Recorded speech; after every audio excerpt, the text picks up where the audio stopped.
Sir அதே போல் Vijay சங்கீதாவுடைய divorce case போயிட்டு இருக்கு இல்லையா, இந்த நேரத்தில் சங்கீதாவும் விஜய் அவர்களுடைய மகனும் ஓட்டு இங்கே தமிழ்நாட்டில் இருந்து போட்டிருந்தாங்கன்னா யாருக்கு போட்டிருப்பாங்க? விஜய்க்கு போட்டிருப்பாங்களான்றது ஒரு கேள்வியாக இருக்குது மக்கள் மத்தியில். அந்த தெருவில் இறங்கி சண்டை போடுறது நீங்கள் வேடிக்கை பார்த்தீங்கன்னா புரியுதுங்களா? புருஷனை பொண்டாட்டிக்காரி அவ கூட அப்படி போயிட்டியே, இவ கூட இப்படி போயிட்டியே அப்படின்னு பாட அப்படியே நீங்கள் பார்த்துருக்கீங்களா? அந்த சண்டையெல்லாம் பார்த்துருக்கீங்களா? அது தெரியாத செவத்துக்குள்ளார நடக்கிற எல்லா விஷயத்தையும் நம்ம தெரிஞ்சது மாதிரி பேசணும்னா நம்மளோட ஒரு பைத்தியக்காரன் எவனுமே கிடையாது. புரியுதுங்களா? விஜய் அப்பா வந்து அதே அப்பா தானே.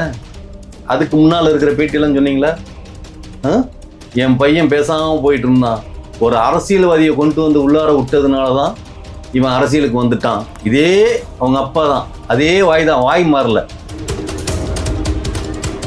ஆமாம், இங்கே அவங்க வந்து ஓட்டு போட்டாங்கன்னா யாருக்கு ஓட்டு போட்டிருப்பாங்க அப்படின்னா கண்டிப்பாக வந்து அவங்க வந்து திமுகவுக்கு தான் ஓட்டு போட்டிருப்பாங்க. ஆமாம், விஜய்க்கு ஓட்டு போட்டிருக்க மாட்டாங்க. நான் சொன்னா இப்போ நீங்கள் நம்பி தானே ஆகணும். விஜய்க்கே ஓட்டு போட்டுக்கலையா, வேற யாருக்கு போடுவா தெரியாமல் எப்போதும் போல திமுகவை கழட்டிட்டாராம். ஆமாம், அழுத்தி அப்படின்னு சத்தம் வந்ததுக்கு அப்புறம் தான் தெரிஞ்சிருக்கான். ஐயோ என்னடா அது, நம்ம விசில் கழுத்தாம இது கழுத்திட்டோமே அப்படின்னு எங்கிட்ட யார்கிட்ட போய் ரெக்வஸ்டா பண்ண முடியும்? பிரதமருக்கு அறிவு இல்லை.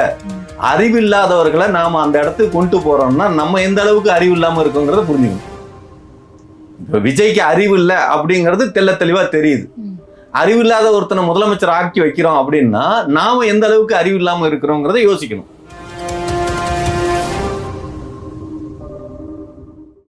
காந்தம் மீடியா நேயர்களுக்கு வணக்கம். நான் உங்கள் விஜய் யாஸ்மின். இன்னைக்கு நம்ம கூட நந்தவனம் நந்தகுமார் அவர்கள் தான் இருக்காரு. வணக்கம் சார். வணக்கம். இப்போ விஜயோட குடும்பம் தரப்புல இருந்து பாத்தீங்கன்னா விஜயோட அப்பா வந்து பேசியிருக்காரு, ஒரு இன்டர்வியூல சொல்லியிருக்காரு, விஜய் வந்து இப்போ குடும்பம் வேணுமா மக்கள் வேணுமான்னு கேட்டா மக்கள் தான் வேணும்னு சொல்லிட்டு போயிடுவாரு அப்படின்ற மாதிரி ஸ்டேட்மெண்ட் சொல்லியிருக்காரு.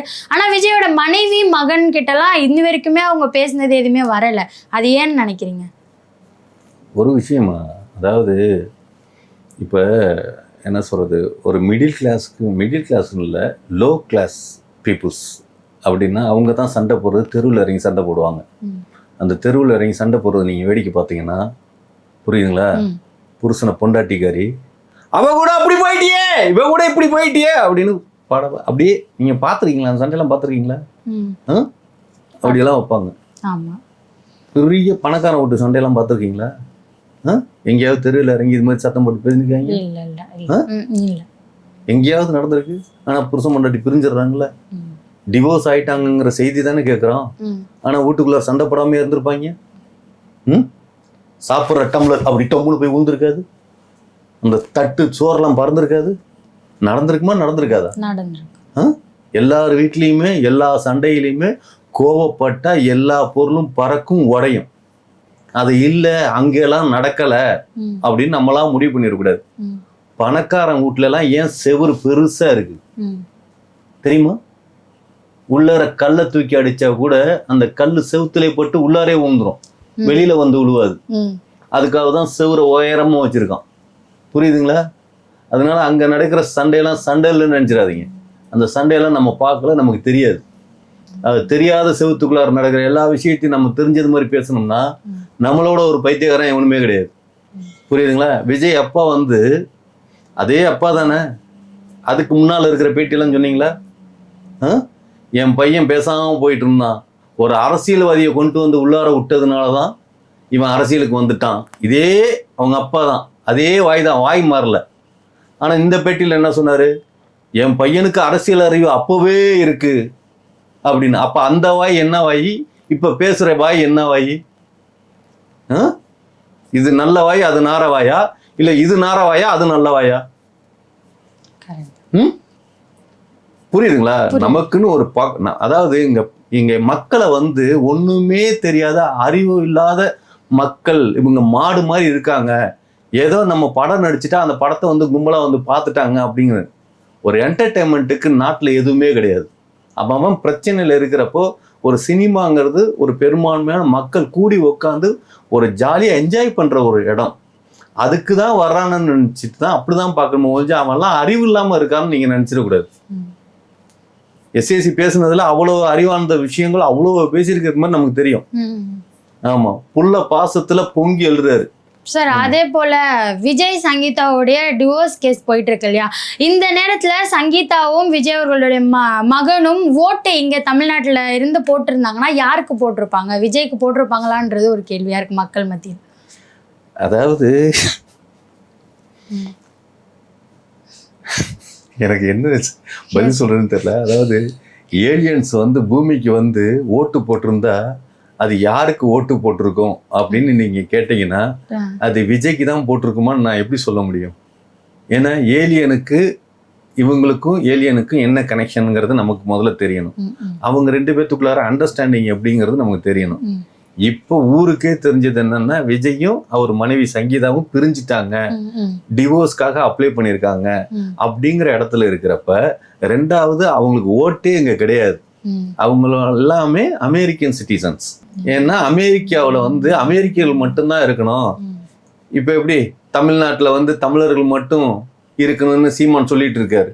இது எந்த விதத்துல சரி? தமிழ்நாட்டில் தமிழர்கள் மட்டும்தான் இருக்கணும் அப்படின்னா அப்போ இங்கே இருக்கிறவங்களாம் வேற யாரு? எல்லாம் தெலுங்குக்காரனா இல்லை ஹிந்திக்காரனா? எந்த ஆளை சேர்ந்தவனுங்க? இப்போ பாண்டேன்னு ஒருத்தர் இருக்கார்ல, ரங்கராஜ் பாண்டே, அவர் ஹிந்திக்காரா தமிழனா? ஹிந்தி தான். அப்ப அவர் தமிழ்நாட்டுல இருந்து விரட்டி விட்டாரலாம். சொல்லுங்க, அவர் ஹிந்திக்காரா தமிழனா? ஹிந்தி தான் சார். அதான் ஹிந்திக்காரன். அப்ப அந்த ஆளை வந்து நம்ம ஊரை விட்டு துரத்தி விட்டுறலாம். ஓகேவா? துரத்தலாமா? இல்ல, முடியாது. ஏன் முடியாது? ஹிந்திங்கிறது என்னோட மதர் டங், அவனுக்கு அது மதர் டங். ஆனா இங்க பிறந்த மண்ணுங்கிறது ஒண்ணு இருக்குல்ல, சிட்டிசன்ஷிப். அமெரிக்காவில் போய் நம்ம புள்ள பார்த்தோம்னா அது அமெரிக்கா குடியுரிமை பெற்ற ஒரு புள்ள, புரியுதுங்களா? இந்திக்காரனா இருந்தாலும் அவர் பிறந்து வாழ்ந்த மண்ணு இது. அப்ப இந்த மண்ணுக்கு சொந்தக்காரர்கள் வந்து இந்திக்காரங்க அப்படிங்கிறத நம்ம பார்க்கும்போது அவர்கள் தமிழர்கள். அது மாதிரி இப்ப சீமான் தமிழர்கள் அப்படி பாடுபடுறேன் அப்படிங்கிறது மாதிரி இவர் இப்ப யாருக்காக பாடுபட போறாராம்? தமிழ் மக்களுக்காக தான் பாடுபடுறேன். ஏன் அப்ப மு க ஸ்டாலின் தமிழருக்காக பாடுபடலையா? இல்லை எடப்பாடி தமிழர்களுக்காக பாடுபடலையா? இல்லை அன்புமணி ராமதாஸ்லாம் தமிழருக்காக பாடுபடலையா? விஜயகாந்த் பிரேமலதா தமிழருக்காக கிடையாது, எல்லாம் தெலுங்குக்காரங்களுக்கு சப்போர்ட் பண்ணிட்டு இருக்காங்களோ? ஒரு விஷயம் நல்லா திருப்பி மக்களாகிய நாம நல்லா புரிஞ்சுக்க வேண்டியது, நல்ல ஒரு விஷயம் நல்லா தெரிஞ்சுக்கணும். ஆமாம், எவன் வந்து ஆட்சி செஞ்சாலும் நீங்கள் உட்காந்து இங்கே வேலை பார்த்தா தான் உங்களுக்கு சாப்பாடு, நான் உட்காந்து வேலை பார்த்தா தான் எனக்கு சாப்பாடு. நமக்கு எவனாவது தனிப்பட்ட முறையில் ஏதாவது கொடுக்குறானுங்களா? நாம் வாங்குற ஒவ்வொரு பொருளுக்கும் அதற்கான வரியை கொடுத்து தான் நம்ம வாங்கிக்கிட்டு இருக்கோம். நமக்கு யாராவது இந்த உலகத்தில் ஃப்ரீயாக கொடுக்குறானுங்க? ஏதாவது ஃப்ரீங்கிறது ஒரு விஷயம் சொல்லுங்கள். ஃப்ரீன்னு கொடுக்கறது ஒவ்வொரு பின்னாலையும் ஒன்று வாங்கினா ஒன்று ஃப்ரீன்னு போட்டிருப்போம் ஒவ்வொரு கடையிலையும். ஆனால் அந்த ஒன்றுக்குள்ளாரே இன்னொரு ரேட்டையும் வச்சுருப்போம். அதானே முறை? அப்படி இருக்கிறப்ப என்ன ஃப்ரீ? அரசியல்வாதிங்க ஃப்ரீன்னு சொல்லிடுறானுங்கன்னா அவனுக்கு நம்ம ஏமாத்துறானுங்கன்னு அர்த்தம். ஆமாம், இதில் என்னன்னா ஏமாத்துறவனா எவன் நமக்கு நல்லா கொடுப்பான் அதை மட்டும்தான் நம்ம யோசிக்கணும். பாருங்க, எங்கேயோ பேசிட்டு எங்கேயோ போயிட்டு இருக்கோம். ஆமாம், சங்கீதாவுக்கும் ஜெய்சன் சஞ்சய்க்கும் ஓட்டு இருக்கா இல்லையா? ஆமாம், இங்கே அவங்க வந்து ஓட்டு போட்டாங்கன்னா யாருக்கு ஓட்டு போட்டிருப்பாங்க அப்படின்னா கண்டிப்பாக வந்து அவங்க வந்து திமுகவுக்கு தான் ஓட்டு போட்டிருப்பாங்க. ஆமாம், விஜய்க்கு ஓட்டு போட்டிருக்க மாட்டாங்க. ஏங்க, ஒரு புருஷனை நீங்கள் கல்யாணம் பண்ணி வாழ்கிறீங்க, அவருக்கு நம்பிக்கையாக வாழ்ந்துட்டு இருக்கீங்க. திடீர்னு அந்த புருஷன் உங்களை விட்டுட்டு வேற ஒருத்தோட வாழ்ந்துட்டு இருக்காருன்னா அந்த புருஷனை நீங்கள் அன்பாக நேசிப்பீங்களா? இல்லை என்ன ரியாக்ட் பண்ணுவீங்க? அவர் வாழ்க்கையில மேல ஜெயிக்கட்டுன்னு சொல்லி ஹெல்ப் பண்ணுவீங்களா? கோவம் தானே வரும். அந்த கோவத்தோட வெளிப்பாடு வந்து ஓட்டு யாருக்கு போடுவாங்க அப்படின்னு கேட்டீங்கன்னா நான் இதுக்கு என்ன பதில் சொல்றது? நம்ம பேசுறது எல்லாமே கற்பனை, நடைமுறைக்கு ஒத்தே வராத விஷயங்கள். அதனாலும் ஒரு பெண் உள்ளன்போட இருக்கிறா அப்படின்னா அந்த அன்புக்கு நிகரா எவனையுமே அடிச்சுக்க முடியாது. அதே அன்பை அவன் காட்டணும்ல, காட்டலை அப்படின்னா என்ன பண்ணுவா? அந்த வெறுப்பான விஷயங்கள் நடக்கும்ல. அதனால வந்து ஓட்டு போட்டிருப்பாங்களா அப்படின்னா இன்னும் சொல்ல போனா விஜய்க்கே ஓட்டு போட்டுக்கலையா? இதை யாராவது நம்புவாங்களா? நான் சொன்னா இப்ப நீங்க நம்பிதானே ஆகணும். விஜய்க்கே ஓட்டு போட்டுக்கலையா? வேற யாருக்கு போடுவா? தெரியாம எப்போதும் போல திமுகவை கழட்டிட்டாராம். ஆமா, அழுத்தி அப்படின்னு சத்தம் வந்ததுக்கு அப்புறம் தான் தெரிஞ்சிருக்கான். ஐயோ என்னடா அது, நம்ம விசில் கழுத்தாம இது கழட்டிட்டோமே அப்படின்னு எங்கிட்ட யார்கிட்ட போய் ரெக்யூஸ்டா பண்ண முடியும்? ஆமா, சீரியஸா சொல்றேன். அந்த ஆளு வந்து சூரியனை அழுத்தி ஓட்டு போட்டான். வெளியில என்ன பேசுறாங்கன்னா ஸ்டாலின் தான் வந்து விஜய் தெரியாம விசில்ல போய் அதாவது நீங்க புரியுதுங்களா? அதாவது விஜய் வந்து திமுகவுக்கு ஓட்டு போட்டு இது ஓட்டு தெரியாம அழுத்தி போட்டுட்டாரு, புரியுதுங்களா? ஆனா ஸ்டாலின் ஐயா என்ன பண்ணிட்டாரு, ஓட்டெல்லாம் வாங்கி நான் ஜெயிக்க வேண்டிய அவசியம் இல்லடா அப்படிங்கறதுனால அவரு வந்து ரிட்டர்ன் கொடுத்துட்டாரு அந்த ஓட்டை. ஓகேவா? கொடுத்தது சரியா போச்சா? நல்லா இருக்குல்ல? நல்லாதான் இருக்கு. ஆனா ஓட்டுல கூட இவங்க இப்படிதான் பண்ணுவாங்க. அப்புறம் எதிர்ப்புங்கிறது எல்லா இடத்துலயும் இருக்கணும்ல, புரியுதுங்களா? ஒரு விஷயம் நல்லா ஒன்று தெரிஞ்சுங்க, விஜய் வந்து என்னோட எதிரி திமுக அப்படின்னு சொன்னாப்புல, ஆனா செய்யறப்போ வந்து திமுகவுக்கு ஓட்டு போட்டாப்புல. ஆனா ஸ்டாலின் ஐயா வந்து எங்கேயுமே சொல்லலை என்னோட எதிரி அப்படின்னு எங்கேயுமே சொல்லலை. ஆனா ஓட்டை எப்படி போட்டாரு? திருப்பி ரிட்டர்ன் பண்ணிட்டாரு. புரியுதுங்களா? இதுதான் அரசியல்னா இப்படிதான் இருக்கணும். பாருங்க, நீங்க கேட்ட கேள்வி வந்து சங்கீதா விஜய்க்கு ஓட்டு போட்டிருப்பாங்களா இப்படிதான் கேட்க ஆரம்பிச்சீங்க. கடைசியில முக ஸ்டாலின் ஐயா ஓட்டு போற வரைக்கும் பேசிக்கிட்டு இருக்கேன். நான் சொல்றது என்னன்னா, ஆக்சுவலா வந்து இவர் எலெக்ஷனுக்கு வரப்போறாருன்னு தெரிஞ்சோனையுமே பொண்டாட்டி பிள்ளைய வேணான்னு அவாய்ட் பண்ணிட்டாரு. ஏன் தெரியுமா? அவங்களுக்கு இங்க ஓட்டு இல்லை. இங்க ஓட்டு போறது மாதிரி இருந்திருந்தா அவர் பொண்டாட்டி பிள்ளையெல்லாம் சேர்த்து வச்சிருப்பாரு. ஓட்டு அவங்களுக்கு அங்கதானே, இங்க கிடையாதுல்ல. அப்படிங்கிறதுனால தேவையில்லாத ஓட்டு நமக்கு எதுக்கு அப்படின்னு சொல்லிதான் அவாய்ட் பண்ணிட்டாரு. ஓ அப்படி இல்ல, ஓ அப்படின்னு சொல்லுங்க. ஆமா, ஆச்சரியப்படுற அளவுக்கு இதுல எதுவுமே இல்லை. அம்மா சத்தியமா அவங்களுக்கு இங்க ஓட்டு இல்லை. ஓட்டு இல்லாததுனாலதான் இந்த அவாய்ட் பண்ணிட்டாரு, அவ்வளவுதான். அதனால ஓட்டு இருக்கிறவங்கள ஃபீல் பண்ணிட்டு இருக்காரு. அந்த அளவுக்கு தெளிவா யோசிக்கிறாரா சார் விஜய்? ஆமா, இதெல்லாம் எவ்வளவு தெரியும், ஞானம் வேணும் தெரியுமா? ஆமா, சீரியஸா ஒரு விஷயம் நல்லா தெரிஞ்சுக்கங்க. இசையில ஞானம் பெற்றவர் இளையராஜா. ஆமா, அரசியல்ல ஞானம் பெற்றவர் யார் தெரியுமா? விஜயா. அப்புறம் அரசியல் ஞானம் உங்களுக்கு அப்படியே நீங்க பார்த்தது இல்லையே, அவர் பேச்செல்லாம் ஸ்பீச்செல்லாம் கேட்டது இல்லையே. விவேகானந்தர் ஸ்பீச்செல்லாம் கேட்டிருக்கீங்களா? அந்த விவேகானந்தரே வந்து விஜய்கிட்ட கத்துக்கணும் எப்படி பேசணுங்கிறத. ஆமா, கலைஞரோட ஸ்பீச்லாம் கேட்டிருக்கீங்களா? கேட்டது இல்லையா? கேட்டிருக்கீங்களா? எப்படி பேசுவாரு சார்? எப்படி பேசுவாரா? ஹலோ, விஜய் எப்படி பேசுவார் தான் நம்ம பேசி காட்ட முடியும். கலைஞர் பேசுறதெல்லாம் நம்ம பேசி காட்டுறதுக்கு நமக்கு இன்னொரு பொறுப்பு வேணும். அது மாதிரிலாம் நம்மளால முடியாது. ஆமா சார், நீங்க தான் சார் எல்லாம் அப்படிங்கிறது வேலை கொடுப்பாங்களா? யாருக்கு வேலை கொடுப்பாங்க? திறமைக்கு தான் கொடுப்பாங்க. திறமைக்கு தான் கொடுப்பாங்களா? ஓ, இப்ப ஜால்ரா தட்டணும்னு சொல்ல வரீங்க. அதத்தான் நல்லா ஒண்ணு புரிஞ்சுக்கீங்க, புரியுதுங்களா? இப்பதான் நீங்க வந்து ஃபார்ம் ஆகுறீங்க. ஆமா, இனிமேல் நீங்க அடுத்தடுத்த உயரத்துக்கு போகணும்னா நீங்க வந்து ஜால்ரா தட்டணும், புரியுதுங்களா? வேணாம் சார். வேணாமா? வாய்ப்பே இல்லை. நல்லா ஒண்ணு தெரிஞ்சுக்கங்க, எல்லா பொசிஷன்லயும் ஹைட்ல போறாங்க அப்படின்னா ஜிங்ஜாக் அடிக்கணும். ஆமா, ஜிங்ஜாக் அடிச்சாதான் அடுத்த லெவலுக்கு போக முடியும். இப்ப விஜய் யாருக்கு அடிக்கிறாரு? விஜய் வந்து மோடிக்கு அடிக்கிறாரு. ஆமா, அமித்ஷாவுக்கு அடிக்கிறாரு. இதை பார்த்தா தெரியலையா? ஆமா, அவருக்கு அடிக்காம இருந்தா இவர் உள்ளா தூக்கி போட்டுருவாங்க. மே 4ஆம் தேதி தெரியும். ஆமா, ஆனா நிறைய வகையில விஜய்க்கு வந்து சிக்கல் கொடுத்துட்டு இருக்காங்கல்ல அவங்க சைட்ல இருந்து. அப்புறம் எப்படி பாருங்க, படத்தை லீக் பண்ணிட்டாங்க, படம் வராம போயிடுச்சு. இது எல்லாமே பிளானுமா? நல்லா ஒண்ணு தெரிஞ்சுக்கங்க, அனுதாப ஓட்டை சேகரிக்கிறதுக்காக அரசியல்ல இது எல்லாமே நடக்கும். ஆமா, நம்ம மேல ஒரு அனுதாபம் கிரியேட் பண்ணோம் அப்படின்னா, லவ் பண்றப்ப நீ இல்ல செத்துருவேன் அப்படின்னு கழுத்துல கத்தி வச்சுட்டு பேசுவாங்க தெரியுமா? சில பேர் அறுத்து காட்டுவாங்க. சில பேர்லாம் கையெல்லாம் பிடிச்சி பார்த்துருக்கீங்களா? 1 2 3 4ன்னு சில பொண்ணெல்லாம் போட்டிருக்கு. 1 2 3ன்னு. என்னம்மா இவ்வளவு கோடு போட்டிருக்கே அப்படின்னு. இது ரமேஷுக்கு, இது சுரேஷுக்கு, இது ராசேஷுக்கு அப்படின்ச்சு. ஓ, ஒவ்வொருத்தருக்கும் ஒவ்வொரு கோடா? அப்பதான் தெரிஞ்சது நிறைய காதல்னாவே கையை கிழிச்சுக்கலாம் அப்படின்னு. ஆனா ஒவ்வொரு காதலுக்கும் கிழிச்சிருக்குங்க தெரியல. நான் என்ன சொல்ல வரேன் புரியுதா? கழுத்துக்கிறதுக்கு ரெடியா இருப்பானுங்க. ஆமா, ஆனா அது உண்மையா? எல்லாம் போலி வாக்காளர்கள் நீக்கியிருக்கானுங்க, தெரியுதா? எப்படி? எஸ்ஐஆர்னா எத்தனை பேரு? நியர்பை 1 கோடி பேர். இந்த 1 கோடி பேர் எங்க போனானுங்க? செத்துட்டானுங்களா? 1 கோடி பேர் திடீர்னு 5 வருஷத்துக்குள்ள செத்துறானுங்கன்னா இது என்ன 2ஆம் உலகப் போர் நடந்ததா இல்ல 3ஆம் உலகப் போர் நடந்ததா?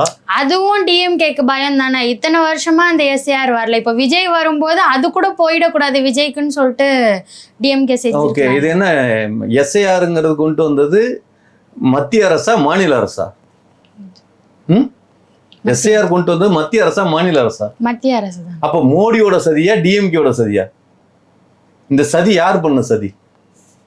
2 பேரும் சேர்ந்து. எந்த இப்ப நீங்க எப்படி தானே 2 பேரும் சொன்னீங்க விஜயும் பிஜேபியும் கூட்டணி ஒன்னாதான் இருக்காங்க அப்படின்ற மாதிரி. இதுவும் இருக்க வாய்ப்பு இருக்குல்ல, இல்லைன்னு நம்ம எப்படி சொல்ல முடியும்? அதான் திமுக தோக்கணுங்கிறதுக்காக இதை பண்ணிருக்காங்கன்னு தெரியுதா?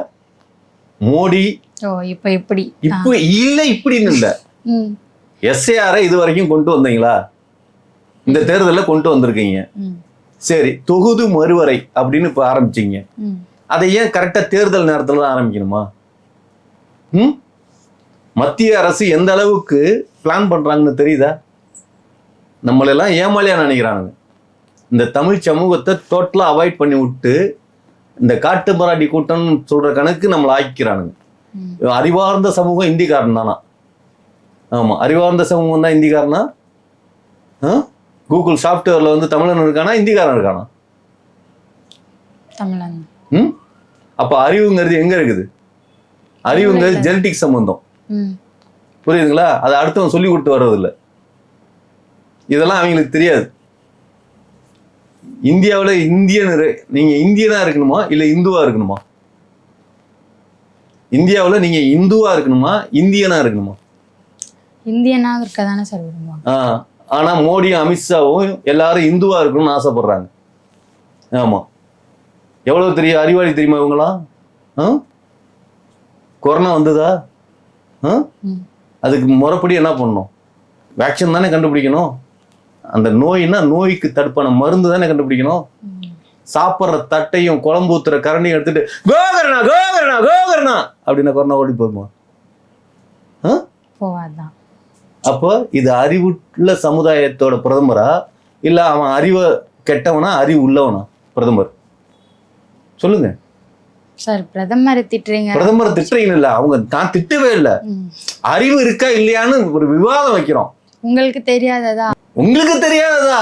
ஏதோ கோயில்ல பானை பத்திரர் பாடுறதுக்கு தருமி வந்து கேட்டது மாதிரி உங்களுக்கு தெரியாததா அப்படின்னு அப்படி பாலை திருப்பி நம்ம பக்கத்தே அடிச்சு விடுறது. ஆமா, நான் கேட்கறது என்னன்னா, ஒரு அறிவார்ந்த சமுதாயத்துக்குள்ளார ஒரு பிரதமரா இருக்கிறவரு இப்படி கொட்டடிக்க வைக்கலாமா? இது அறிவற்ற செயலா அறிவுள்ள செயலா அப்படிங்கறதுதான். அறிவா அறிவு இல்லையா? அறிவில்லாத செயல். அறிவு இல்லாத செயல் தானே. அப்ப பிரதமருக்கு அறிவு இல்லைங்கிறத நம்ம ஒத்துக்கிறோம்ல, ஒத்துக்கணுமா இல்லையா? பிரதமருக்கு அறிவு இல்லை, அறிவு இல்லாதவர்களை நாம அந்த இடத்துக்கு கொண்டு போறோம்னா நம்ம எந்த அளவுக்கு அறிவு இல்லாம இருக்கோங்கிறத புரிஞ்சுக்கணும். இப்ப விஜய்க்கு அறிவு இல்லை அப்படிங்கிறது தெள்ள தெளிவா தெரியுது. அறிவு இல்லாத ஒருத்தனை முதலமைச்சர் ஆக்கி வைக்கிறோம் அப்படின்னா நாம எந்த அளவுக்கு அறிவு இல்லாம இருக்கிறோங்கிறத யோசிக்கணும். இப்ப நம்ம தமிழ் சமூக மக்கள் அறிவாளிகளா அறிவு இல்லாதவர்களா?